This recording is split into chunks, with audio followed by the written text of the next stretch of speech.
Mike had no close classmate friends at Burkhalter Elementary School those first years.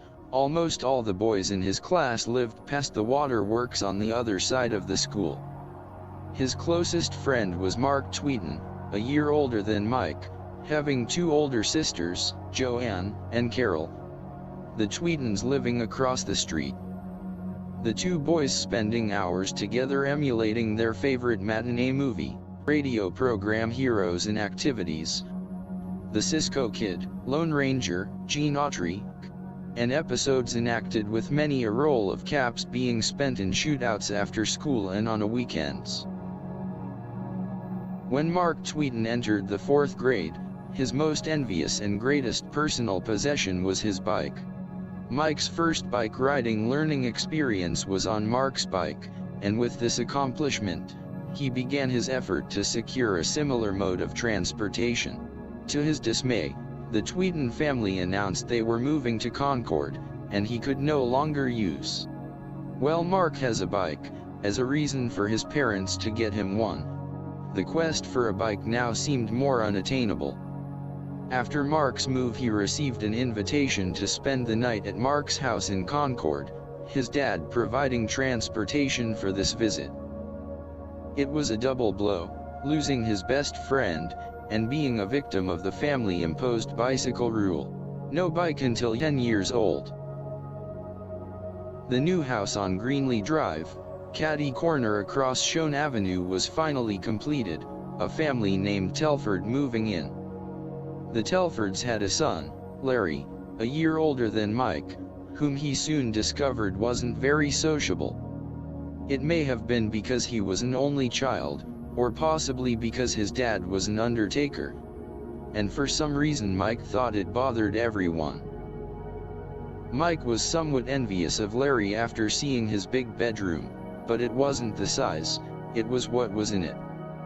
Lining the walls was a continuous expansion of shelves, displaying dozens upon dozens store-bought miniature metal cars.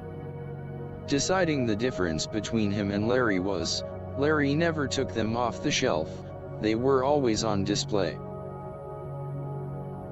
The only boys in Mike's class that he knew for sure that lived on his side of the school was Gordon Myers, and possibly Richard Bremer. Gordon's house was a block from the school and Richard lived somewhere on the other side of Mountain Boulevard, a pretty good distance from his house.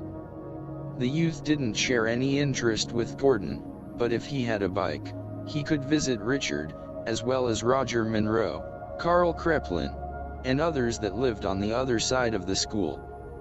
He briefly thought about using "no bike, no friends" as a valid approach to get a bike, but decided it wouldn't work because next door lived a house full of kids, younger, but still company.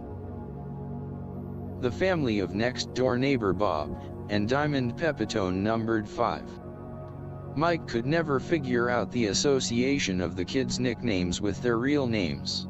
The nicknames, Babe, Sis, Turnbay, Turtle, and Bugs, translated into Milton, Esther, Faye, Christine, and Diane.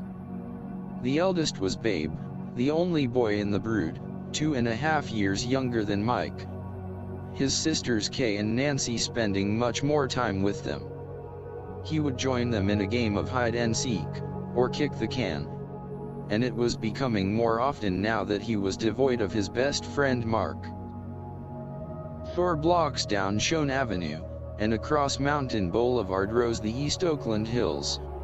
With its forest station, freshwater springs, valleys, and relics from an earlier era beckoning. The hills cresting at about 1,100 feet elevation, high above Oakland, providing a panoramic view of San Francisco Bay. Mike wanting to venture into this still vast uninhibited expanse. The youth knowing it was hiding untold secrets, just waiting to be discovered by an inquisitive person aspiring for excitement and adventure. His mom wasn't too keen on Mike trooping off alone into the hills, and the young man knew this. But a plan prevailed. A hillside picnic outing with his sister Nancy, and the 2 eldest Pepitones, Babe and Sis joining them. This first organized outing for the group was a start, and the beginning of many. Mike was now able to explore the realm, but sometimes finding himself being accompanied by what he referred to as the tag-along gang. With the hills beckoning, the group cresting the first, walking down to what is best described as a small valley, wandered with a deserted unkempt dirt road, which in years past had probably been subject to the ferrying of horses and cattle. Standing before the youthful explorers was an old stable, dilapidated by the years' neglect and rain-soaked wear. The old timbers attempting to maintain the crumbling stalls, the air still retaining the smell that only old barns and stables have, even through time, lasting with this remnant odor, its pungency still permeating the air of primordial history. During the summer, the grass and sedges grew tall, sedges resembling what most people thought was wild wheat, turning golden in the late spring and abundant throughout the state for 3 seasons, thus giving California its name, the Golden State.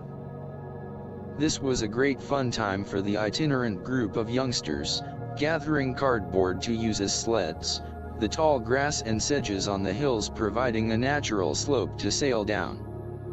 The prime area was the unpaved top section of 82nd Avenue.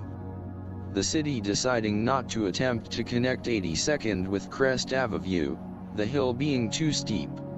A switchback being built around it for motorized traffic to reach the top. Another area was across Mountain Boulevard above the dirt fire break road that led to the Oak Knoll Naval Hospital. Mother Nature providing these recreational downhill slides. To everyone's disappointment, by the 3rd or 4th day of use, the grass lost its slickness, and the sliding season was over for another year. The day of reckoning finally arriving, it was Mike's 10th birthday.